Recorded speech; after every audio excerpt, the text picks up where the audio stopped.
Hello. Good morning, everyone. And thank you, Ross, for inviting me to speak with you here today. It's a pleasure for me to speak at this important conference, and I believe it's a first time for us to be there. So really, thank you so much to APSCA for the invitation. I'm representing here today the Office of the United Nations High Commissioner for Human Rights. I'm the chief of the Business and Human Rights section there. And look, our organizations share some of the same objectives as APSCA and its member organizations. Make people's lives better, including through improving their working conditions. So let's start with the common ground that the two organizations have here. For today's presentation, I would like to share some reflections on the 15 years anniversary of the UN Guiding Principles on Business and Human Rights, which we will be celebrating next year, and how this evolving global context connects with your work. So this is a little bit of the structure of my keynote speak today. We're gonna be reflecting on the UNGPs anniversary, as I just said. We're gonna be tackling the future challenges that face our industry as a whole, and then a little bit of call to action and call for dialogue at the end. So let's start with the guiding principles. I think maybe many of you probably are familiar with this, so I'm gonna go through this quite quickly. But in June 2011, the late Professor John Ruggie, who was a Harvard professor appointed by the UN Secretary General at the time, Kofi Annan, as the special representative on the issue of transnational corporations and human rights, presented the results of his work to the Human Rights Council. What happened then was something unprecedented. For the first time in the history of the Human Rights Council, they endorsed by unanimity the report of Professor John Ruggie, which contained the UNGPs. This was not a casual decision.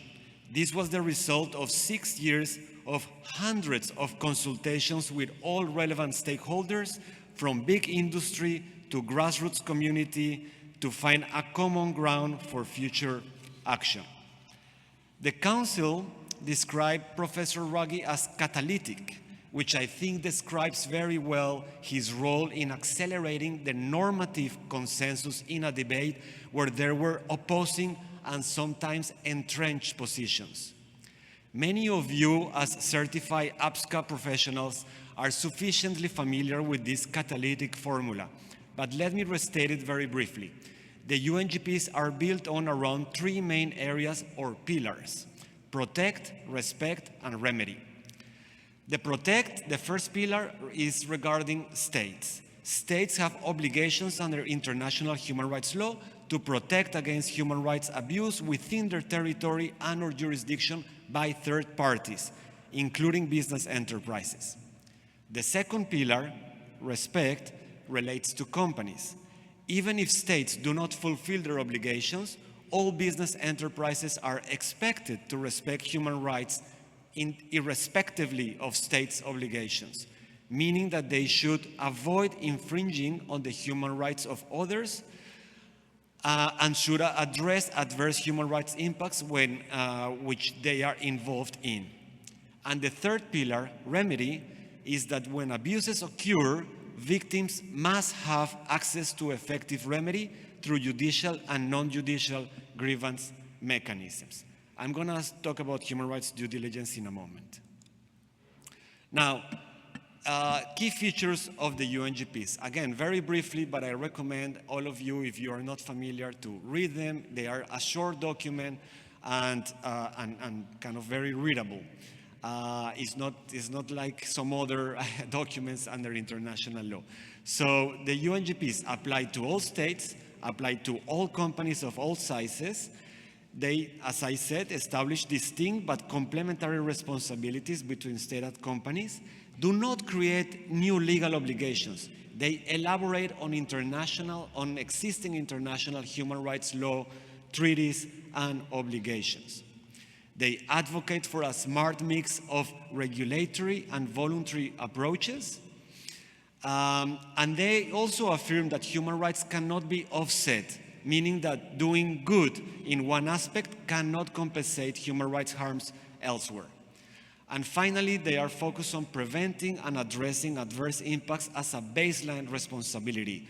They do not preclude broader development of further responsibilities. Professor John Ruggie always said that the UNGPs are the floor, but are not the ceiling.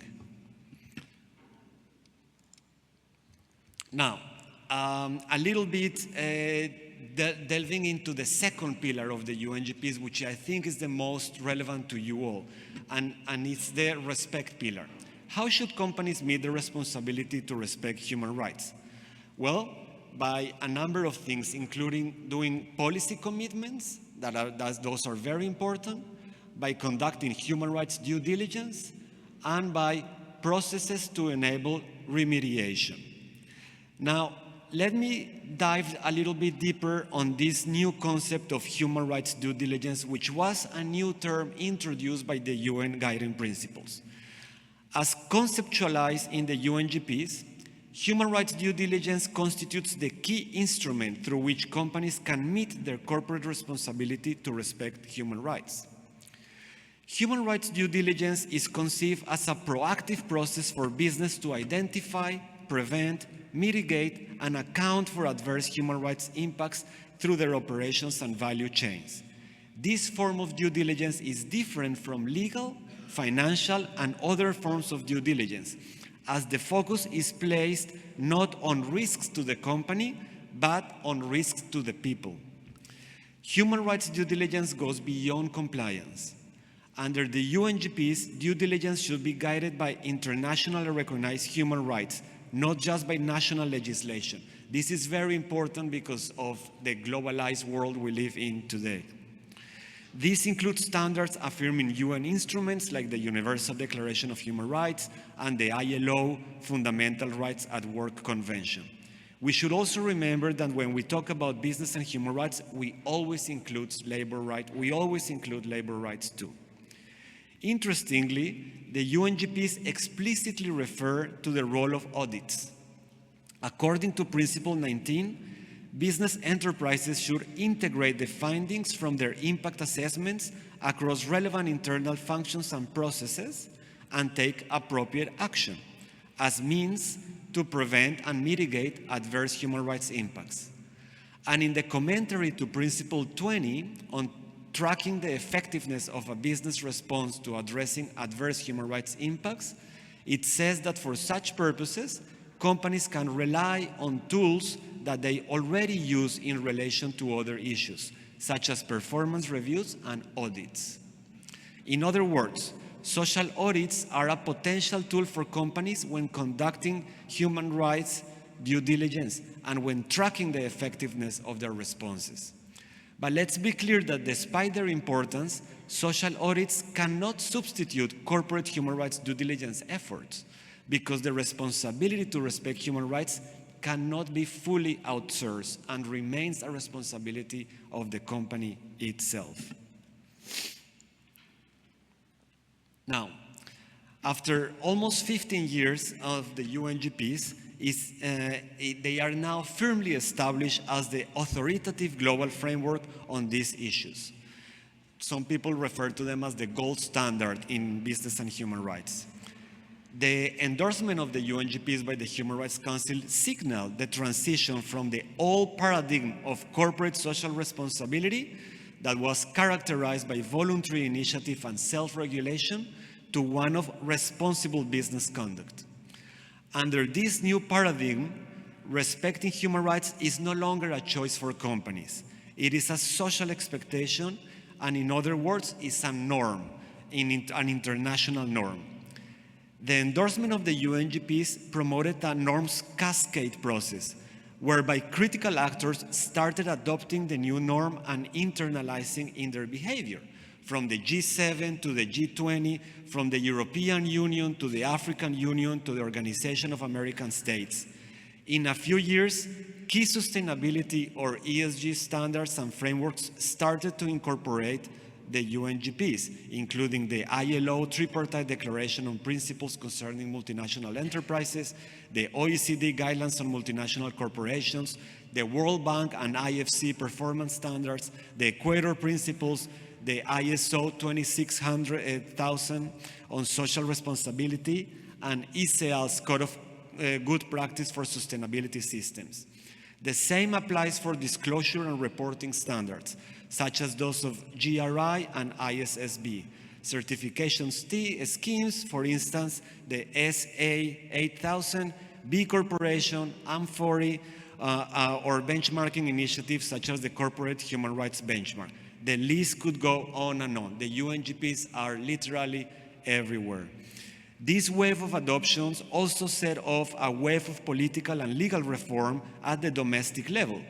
According to the UN estimates, at least 35 countries in all regions have developed one or more national action plans on business and human rights based on the UNGPs, while reports suggest that such plans are currently being developed in an additional 10 countries.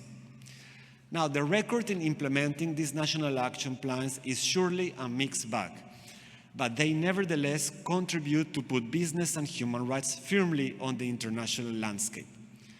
The last 15 years have also witnessed the adoption of new legislation, national legislation, either sectoral or general applicability on responsible business conduct, and also in relation to human rights and environmental due diligence. For example, you have the Modern Slavery Acts in Australia, Canada, and the UK. You have the French Duty of Vigilance Law, and you have the German Supply Chain Due Diligence Act. I am sure that you are familiar with the developments and consolidations of the EU legislation in the area of social and environmental sustainability, which includes landmark instruments such as the Conflict Minerals Regulation, the Deforestation Due Diligence Regulation, the Batteries Regulation, and the Corporate Sustainability Due Diligence Directive, CSDDD, which incorporates explicit requirements of risk-based due diligence that are directly informed by the UNGPs.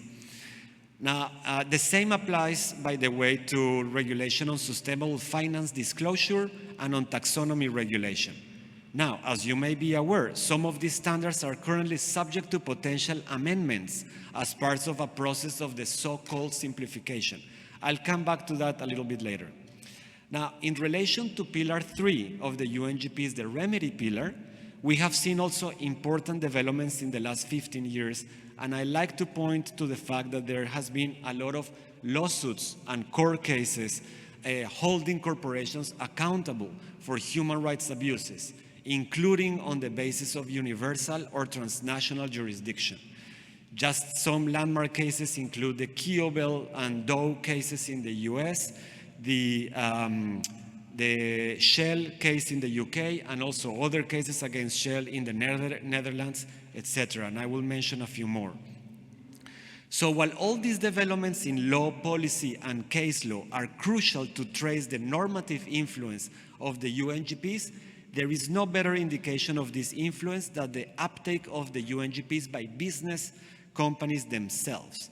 In this regard, the evidence is overwhelming and an important factor of the consensus building that Professor Raggi built around the UNGPs. Major business actors, from the International Organization of Employers, that Linda knows quite well, to the International Chamber of Commerce, from business at OECD and Business Europe, have publicly endorsed the UNGPs and have actively contributed to their dissemination among their corporate members in key international processes. Literally thousands of companies around the world have adopted policies in alignment with the UNGPs. I recently attended a meeting between a high-ranking UN official and a representative of one of the most important employers' organizations worldwide, and he said that the UNGPs were sacred to them. This is a powerful sign of how the international norm of corporate responsibility to respect human rights has been internalized in almost 15 years since they were endorsed. Now, a little bit on challenges ahead, and I'm aware of my time. Now, as obviously companies can be a force for good, but they can also be involved in decisions and actions that negatively impact human rights.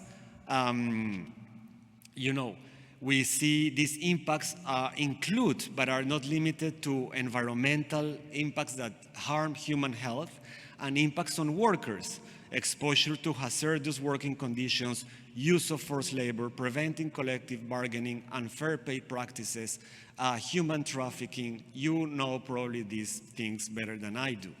The photo at the bottom here is the Rana Plaza disaster that occurred in Bangladesh that killed over 1,000 workers. So despite the positive developments, the distance between the norms and the daily life of workers and communities affected by business practices is still huge. As an NGO activist before, I am sadly aware of the heavy toll that unresponsible business practice leave in the lives of workers and other people, particularly those belonging to groups more at risk, such as women, children, indigenous peoples, and other disadvantaged communities.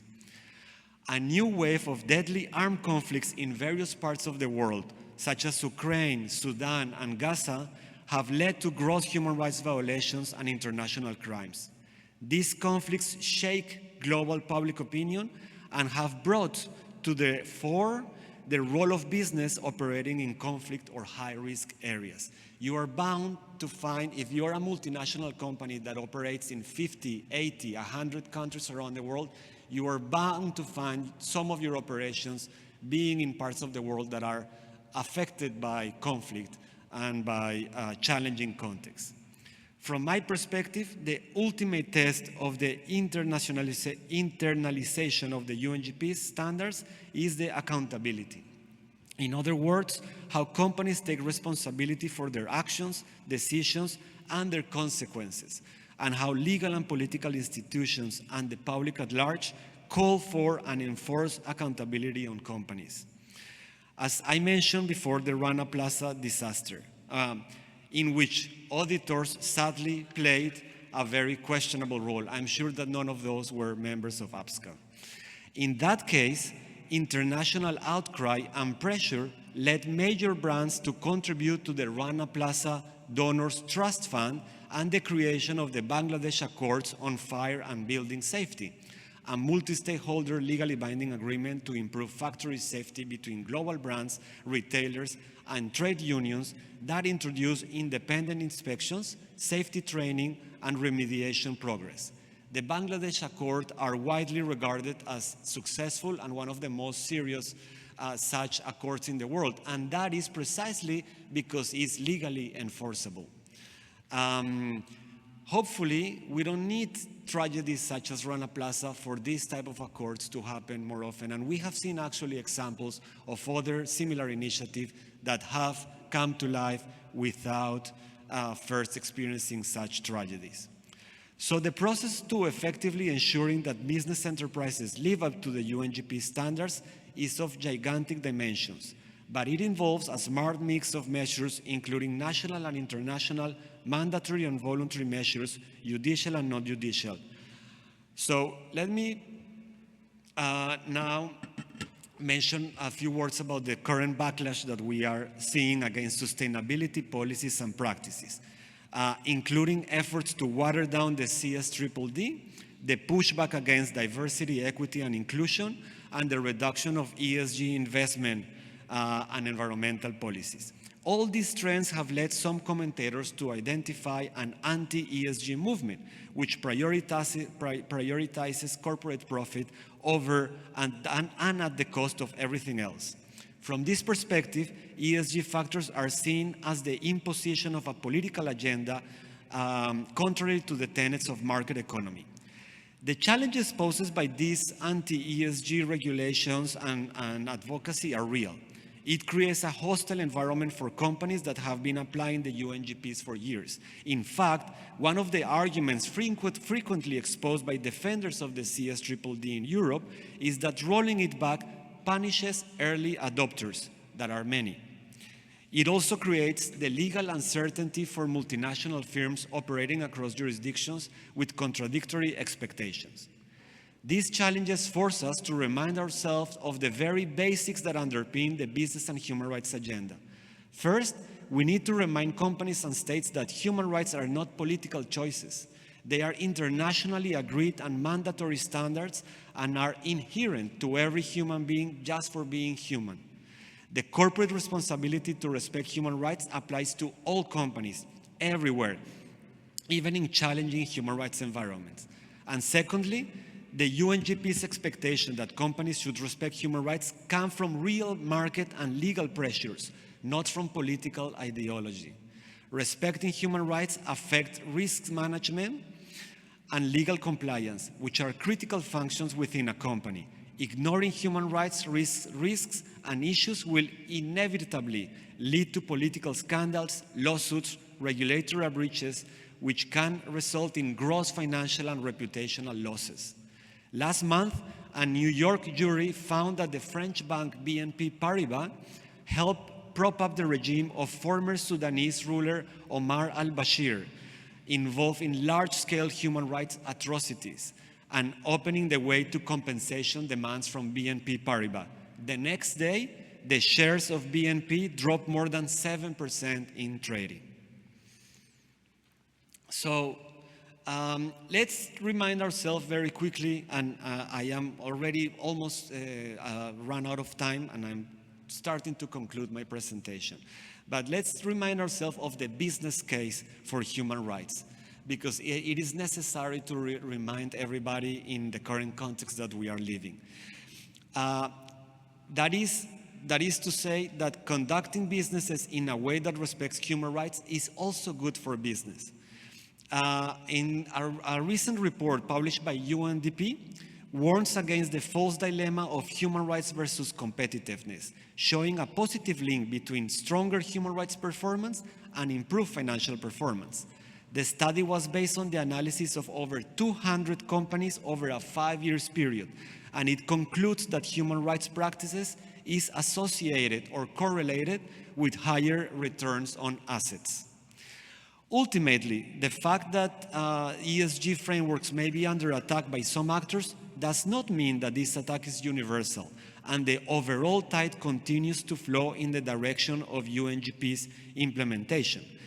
Take, for example, the EU Omnibus proposal and the CSDDD. It is true that it is going to be watered down, but there's going to be an European-wide directive on due diligence and sustainability that will apply to large European companies, and it will have a trickle effect around the world because of the supply chains of these companies.